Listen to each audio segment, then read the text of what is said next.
Sankranti season start అవుతోందంటే మనల్లందరినీ కూడా అప్రమత్తం చేసే విషయం మాంజా. ఎస్, మళ్ళీ డేంజర్ బెల్స్ మోగిస్తోంది చైనా మాంజా. మేడ్చల్ జిల్లా కీసరలో తెగిపడ్డ మాంజాతో ఒక యువకుడు తీవ్రంగా గాయాల పాలయ్యాడు.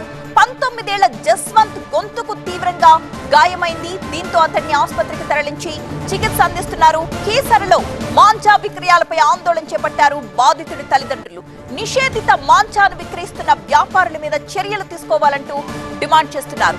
అసలు మాంజా అమ్మకాలు పూర్తిగా నిషేధించింది ప్రభుత్వం, కానీ చాలా మంది వ్యాపారస్తులు ఈ మాంజాని విక్రయిస్తూనే ఉన్నారు. దీంతో అక్కడక్కడ ఇలాంటి ఘటనలు వెలుగు చూస్తూనే ఉన్నాయి. సంక్రాంతి సీజన్ స్టార్ట్ అవ్వడంతో మళ్లీ చైనా మాంజాకు డిమాండ్ ఏర్పడింది. దీంతో మేడ్చల్ జిల్లా కీసరలో తెగిపడ్డ మాంజాతో ఒక యువకుడు తీవ్రంగా గాయపడ్డ సంఘటన వెలుగు చూసింది. 19 ఏళ్ల జశ్వంత్ అతను గొంతుకు తీవ్రంగా గాయమైన దృశ్యాన్ని మనం చూడొచ్చు. చాలా లోపలికి ఆ మాంజా కట్ చేసిన తీరు మనం స్క్రీన్ పై చూస్తున్నాం. దీంతో అతన్ని ఇమ్మీడియట్ గా ఆసుపత్రికి తరలించి చికిత్స అందించారు. కీసరలో మాంజా విక్రయాలపై ఆందోళన చేపట్టారు బాధితుడి తల్లిదండ్రులు, స్థానికులు. నిషేధిత మాంజాను విక్రయిస్తున్న వ్యాపారుల మీద చర్యలు తీసుకోవాలంటూ వాళ్ళు డిమాండ్ చేస్తున్నారు.